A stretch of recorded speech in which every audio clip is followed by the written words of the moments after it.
আওয়ামী লীগকে নিয়ে নানা রকমের বাদ্যবাজনা চতুর্দিকে চলছে। একদিকে আওয়ামী লীগ ঘোষণা দিচ্ছে তাদের নেত্রী ফিরবেন, তাদের নেতারা 20টি বিমান নিয়ে দেশে চলে আসবেন, 200 মিডিয়া হাউসের সাংবাদিকরা সাথে থাকবে, এরকম প্রচার প্রচারণা একদিকে চলছে।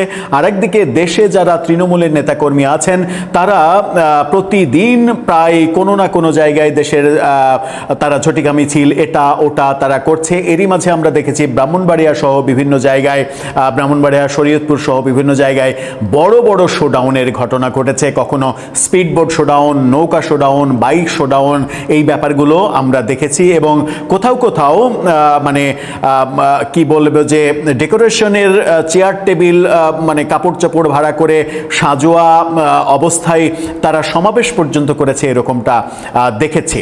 অন্যদিকে পুলিশের গ্রেপ্তার অভিযান চলছে। এমন ঘটনাও ঘটেছে যে যুবলীগ মিছিল করেছে, ঝটিকা মিছিল, সেই কারণে একটা পুলিশ ফাঁড়ির 27 জন পুলিশ মানে ইনচার্জ সহ 27 জনকেই সেখান থেকে বদলি করে দেয়া হয়েছে। তার মানে আওয়ামী লীগের বিভিন্ন অঙ্গ সংগঠনের এই কার্যক্রম পুলিশকেও বিপদে ফেলেছে। কিন্তু সেই বিপদের মধ্যেও তাদের কার্যক্রম থামছে না, গ্রেপ্তার অভিযানও থামছে না। অন্যদিকে শেখ হাসিনার ফেরা নিয়ে নানা ধরনের কথাবার্তা চলছে, ইন্টারপোলের রেড নোটিশের আবেদনও জানানো হচ্ছে।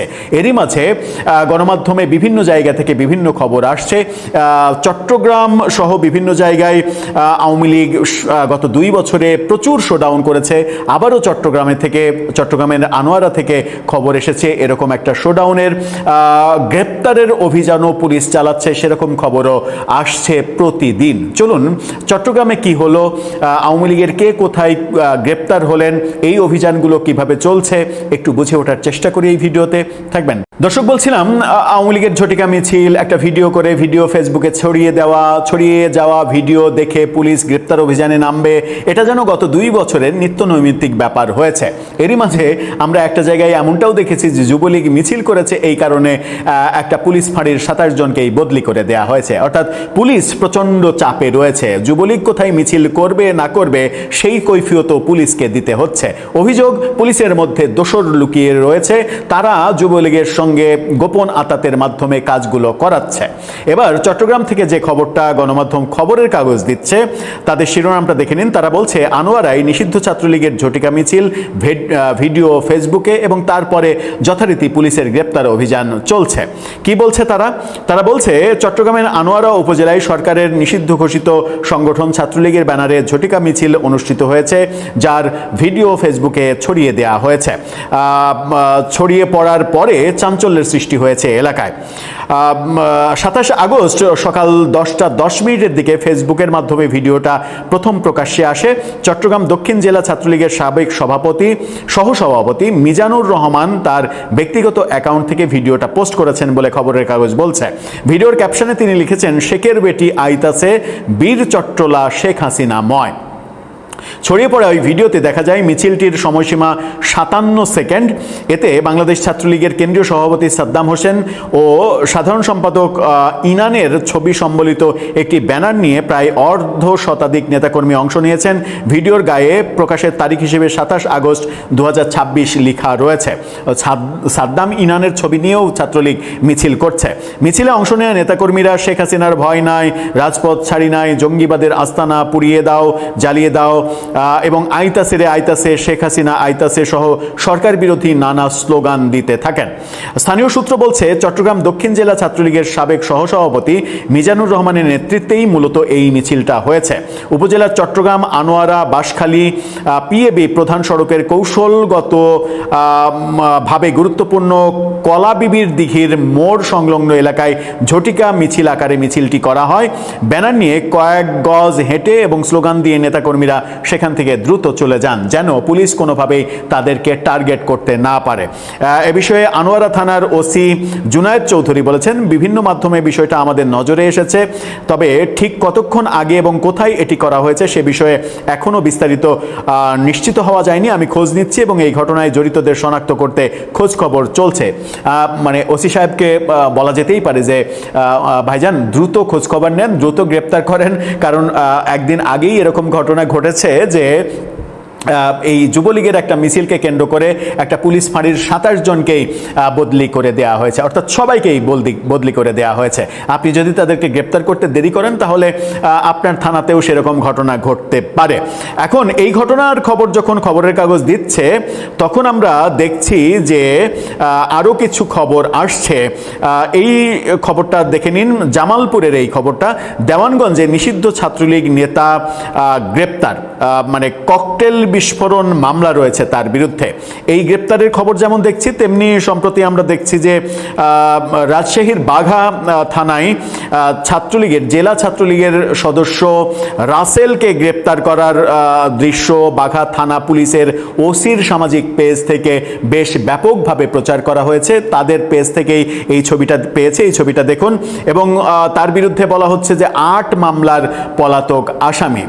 পুলিশের ভাষ্য যে সে দীর্ঘদিন ঢাকায় পলাতক ছিল এবং উপজেলার কোনো একটা জায়গায় মানে ছাত্রলীগের আওয়ামী লীগের শোডাউন মিছিল মানে ককটেল বিস্ফোরণ এরকম মামলায় তাকে নতুন করে আসামি করা হয়েছে।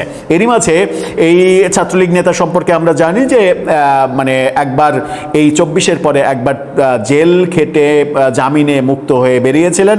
এই ঘটনাগুলো সারা দেশের ঘটনা, সারা দেশে এই ঘটনাগুলো ঘটছে এবং পুলিশ আরও এগুলো ঘটাবে এই কারণে যে এরই মাঝে একটা নজির স্থাপন হয়েছে যে যুবলীগ মিছিল কেন করছে এর জন্য একটা ফাঁড়ির 27 জনকে সেখান থেকে বদলি করে দেয়া হচ্ছে। দর্শক, আপনার কি মনে হয়? একদিকে আওয়ামী লীগের শোডাউন প্ল্যান, 20 বিমান নিয়ে আসবে, অনেক কিছু হবে, শেখ হাসিনা সেপ্টেম্বরেই ফিরবেন, এই আলোচনাগুলো চলছে। আমাদের প্রধানমন্ত্রীর ভারত সফর বাতিল হয়ে যাচ্ছে শেখ হাসিনা ইস্যুতে। তখন দেশের অভ্যন্তরে ছাত্রলীগের কর্মকাণ্ড কোনোভাবেই থামানো যাচ্ছে না। সমাধানটা কোথায়? নিষিদ্ধ করে রাখাই সমাধান নাকি গণতান্ত্রিক রাজনীতি করতে দেয়াটা সমাধান? আমরা জানি না, আপনি জানলে জানিয়ে লিখতে পারেন। বাংলাদেশে বর্তমানে যে বিএনপি সরকার আছে তাদের ভিতরগত অবস্থা খুবই খারাপ। কেন বলছি জানেন? এই 6 মাস যেতে না যেতে তাদের অনেকগুলো মন্ত্রী পদের মধ্যে রদবদল হয়েছে এবং অনেককে অনেক বড় বড় মন্ত্রণালয় থেকে সরিয়েও দেওয়া হয়েছে। তারা ঠিকভাবে তাদের দায়িত্ব পালন করতে পারছে না এবং জনগণের মধ্যে অলরেডি তীব্র ক্ষোভ জন্ম নিয়েছে। শুধু তাই নয়, আশেপাশেও গুঞ্জন শোনা যাচ্ছে আগামীতে ক্ষমতা কার হাতে যাচ্ছে, সেনাবাহিনী নাকি শেখ হাসিনার হাতে। এই দিক দিয়ে বিএনপি আছে তীব্র জনগণের ক্ষোভের মুখে, অন্যদিক দিয়ে আগামীতে ক্ষমতা কার হাতে যাচ্ছে সেই সকল বিষয় নিয়েও জনসাধারণের মধ্যে তুমুল আলোচনা তৈরি হয়েছে। সেই কারণে আমার ইউটিউবের অনেক সাবস্ক্রাইবার আমাকে প্রশ্ন করছে, ভাইয়া ঘটনা আসলে কোন দিকে মোড় নিচ্ছে? বিএনপি সরকার কি তারা পূর্ণ মেয়াদে ক্ষমতায় থাকতে পারবে নাকি তার আগে তারা ক্ষমতাচ্যুত হবে, সেনাবাহিনী ক্ষমতা নেবে, নাকি আবার মধ্যবর্তী একটি নির্বাচনের মাধ্যমে শেখ হাসিনা ক্ষমতায় আসবে? এই সকল বিষয় নিয়ে আমাদের মনে অনেকগুলো প্রশ্ন জন্ম নিয়েছে এবং আমরা অনেকগুলো বিষয় নিয়ে কনফিউশনে আছি। আপনি একটি ক্লিয়ারলি খোলামেলা আলোচনা করে আমাদেরকে বিষয়গুলো ক্লিয়ার করে দিন। আজকে এই সকল বিষয় নিয়ে একটি ক্লিয়ারলি আলোচনা করব। আশা করছি শেষ পর্যন্ত আপনারা এই ভিডিওটি দেখবেন, তাহলে সকল বিষয় একেবারে ক্লিয়ার হয়ে যাবেন এবং আপনাদের সকল প্রশ্নের উত্তরও এই ভিডিওর মধ্যে পেয়ে যাবেন এবং সকল কনফিউশনও দূর হয়ে যাবেন। প্রথমত, এই যে বর্তমানে বিএনপি সরকার আছে এটা সম্পূর্ণরূপে অবৈধ একটি সরকার। আমি কিছুদিন আগেও ভিডিও করে বলেছিলাম ডক্টর ইউনূস সরকারটা ছিল সম্পূর্ণরূপে অবৈধ এবং ডক্টর ইউনূস সরকারের আন্ডারে যে সকল কাজগুলো হচ্ছে সেগুলো অবৈধ এবং জাতীয় নির্বাচন যদি হয়েও থাকে ডক্টর ইউনূস সরকারের অধীনে সেটাও অবৈধ হবে। তাই অবৈধ সরকারের আন্ডারে অবৈধ জাতীয় নির্বাচনে বিএনপি সরকার ক্ষমতায় এসেছে, তাই বিএনপি যে সরকারটা আছে সেটাও অবৈধ। এই সরকার যে কোনো মুহূর্তে পড়ে যেতে পারে এবং যে কোনো মুহূর্তে পড়ে যাওয়ার পর আরেকটি তৃতীয় পক্ষ ক্ষমতায় আসতে পারে এবং তার অধীনে একটি মধ্যবর্তী নির্বাচন হতে পারে এবং সেই নির্বাচনে আওয়ামী লীগ 200-র উপর আসন পেয়ে ক্ষমতায় আসারও সম্ভাবনা অনেক বেশি। আর যদি সেটা না হয়, বাংলাদেশে এমন এক গোলযোগ পরিস্থিতি তৈরি হবে, গৃহযুদ্ধের পরিস্থিতি তৈরি হবে, এবং বর্তমান বিএনপি সরকারের উপর জনগণের এমন জনরোষ তৈরি হবে, এবং সেই জনরোষের পাশে বাংলাদেশ আওয়ামী লীগের নেতাকর্মীরা এসে দাঁড়াবে। ওই অবস্থায় বিএনপি সরকার যে কোনো মুহূর্তে পড়ে যাওয়ার সম্ভাবনা থাকবে, এবং ওই অবস্থায় সেনাবাহিনীও ক্ষমতা নিয়ে ফেলতে পারে। বাংলাদেশে অনেক কিছু ঘটা সম্ভব, কারণ বাংলাদেশে এখন যে পরিস্থিতি বিরাজমান, সেই পরিস্থিতিতে বর্তমান বিএনপি সরকারের বেশি দিন ক্ষমতায় টিকে থাকা একেবারে অসম্ভব বললেই চলে। কারণ বিএনপি সরকারের সাথে অলরেডি ভারতের সাথে একেবারেই সম্পর্ক তলানিতে গিয়ে ঠেকেছে।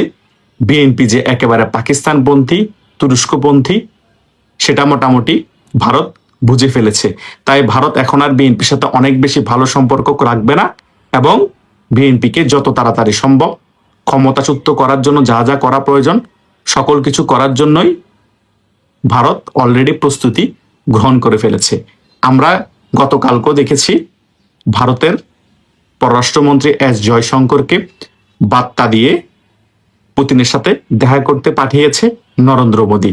খুবই গুরুত্বপূর্ণ বার্তা পাঠিয়েছে পুতিনকে নরেন্দ্র মোদী। সে বার্তাটি ভারতীয় সংবাদ মাধ্যমে কিন্তু ক্লিয়ার করে নাই, এবং চীনের পররাষ্ট্রমন্ত্রীও কিন্তু ভারত সফরে আসার সম্ভাবনা আছে, এবং চীনের অনেক গুরুত্বপূর্ণ ঊর্ধ্বতন কূটনীতিক ব্যক্তিও কিন্তু ভারতের নিরাপত্তা উপদেষ্টা অজিত দোভালের সাথেও গতকালকে দেখা করেছে, আমরা দেখতে পেয়েছি। তার মানে কি বুঝলেন? ভারত একমাত্র বাংলাদেশের এই রেজিম পরিবর্তন করার জন্য আমাদের দক্ষিণ এশিয়ার মধ্যে প্রভাবশালী আরেকটি দেশ চীনের সাথে সম্পর্ক ভালো করতে প্রস্তুত, এবং রাশিয়ার সাথেও সম্পর্ক আগের থেকেও ভালো করতে প্রস্তুত। অলরেডি ব্রিক্সের সম্মেলনে চীন, ভারত এবং রাশিয়া গুরুত্বপূর্ণ একটি বৈঠক করবে ভারতের নয়াদিল্লিতে। সেখানে বাংলাদেশের বিষয়টা উল্লেখযোগ্য থাকবে, এবং আওয়ামী লীগ বলেন এবং শেখ হাসিনা বলেন, এই সকল বিষয়ও খুবই গুরুত্বপূর্ণ আলোচনা হবে এই তিন পরাশক্তির মধ্যে। তার মানে ভারত উঠে পড়ে লেগেছে এই বর্তমানে যে রেজিম আছে বাংলাদেশে বিএনপির, সেই রেজিমটাকে পরিবর্তন করার জন্য। সেই জন্য প্রয়োজন হলে চীনের সাথেও সকল ধরনের ভালো সম্পর্ক করার জন্য ভারত প্রস্তুত, এবং রাশিয়ার সাথেও এই বিষয়ে গুরুত্বপূর্ণ আলোচনা করবে ব্রিক্সের সম্মেলন শেষে ভারতের নয়াদিল্লিতে। হয়তোবা এই সকল বিষয়গুলো আপনাদের এখন কাল্পনিক হতে পারে, কিন্তু যখন আপনার রেজাল্ট আওয়ামী লীগের পক্ষে আসবে, তখন কিছু মাস পরে আমাকে আপনারা বলবেন, ভাই আপনি যেগুলো বলেছেন সেগুলো সকল কিছু মিলে গিয়েছে। এইরকম অনেক ঘটনা আমি 4-5 মাস আগে বলেছিলাম, সকল ঘটনা এখন আস্তে আস্তে মিলছে। এখন অনেকে আমার ইউটিউবে সাবস্ক্রাইবাররা বলছে, ভাইয়া আপনি কি জাদু জানেন? আপনার অনেক কথা তখন আমরা মনে করেছিলাম কাল্পনিক, পরবর্তীতে এসে দেখলাম 4-5 মাস পরে সত্যি সত্যি মিলে গিয়েছে। যারা আমার প্রতিনিয়ত ভিডিও দেখেন তারাই বলতে পারে যে আমি যে সকল কথাগুলো বলি সেগুলো 4-5 মাস পরে হলো সত্যি সত্যি একেবারে কথাগুলো মিলে যায়। এই বিষয়গুলো দেখবেন একেবারে 100% মিলে যাবে। বিএনপি সরকার এখন যে চারিদিক থেকে একেবারে কোণঠাসা অবস্থায় আছে, সেটা আমি আগেও বলেছিলাম, এখনো বলছি, এবং সামনে বিএনপি সরকারের যে খারাপ পরিণতি হবে সেটাও আপনারা দেখতে পাবেন। ভারতের সাথে সম্পর্ক ভালো না করাই বিএনপি সবচেয়ে বড় কাল হয়ে দাঁড়িয়েছে, আগামীতে আরো বড় কাল হয়ে দাঁড়াবে বিএনপি সরকারের পতনের মাধ্যমে। আশা করছি আমি এই ভিডিওর মাধ্যমে যে সকল বিষয়গুলো আপনাদেরকে ক্লিয়ারলি বোঝানোর চেষ্টা করেছি, যে বিষয়গুলো আপনাদেরকে ক্লিয়ারলি বার্তা দেওয়ার চেষ্টা করেছি, আপনারা মোটামুটি বুঝতে পেরেছেন। মধ্যবর্তী নির্বাচন যদি হয়, শেখ হাসিনা আবার ক্ষমতায় আসতে যাচ্ছে, এবং বাংলাদেশে যদি গৃহযুদ্ধের পরিস্থিতি তৈরি হয়, তাহলে সেনাবাহিনী ক্ষমতা নিয়ে ফেলতে যাচ্ছে। যদি এই দুইটার একটাও না হয়, তাহলে কিন্তু বিএনপি হয়তোবা এই সরকারের পূর্ণমেয়াদ পরিপূর্ণ করতে যাচ্ছে। এই তিনটা থেকে যে কোনো একটা 100% হবেই হবে, কিন্তু কোনটা সম্ভাবনা বেশি আমি এখন এত তাড়াতাড়ি বলতে পারবো না। কিন্তু যে কোনো কিছু ঘটবে বাংলাদেশে যে কোনো মুহূর্তে, কারণ এই বিএনপি সরকার যে অবৈধ এটা মোটামুটি বিশ্বের সকল রাষ্ট্রও জানে, বাংলাদেশের জনগণও জানে। আশা করছি আমি যে সকল বিষয়গুলো এই ভিডিওতে আলোচনা করেছি, যারা আমার এই ভিডিওটি প্রথম থেকে শেষ পর্যন্ত দেখেছেন তারা মোটামুটি সকল বিষয় ক্লিয়ারলি বুঝতে পেরেছেন।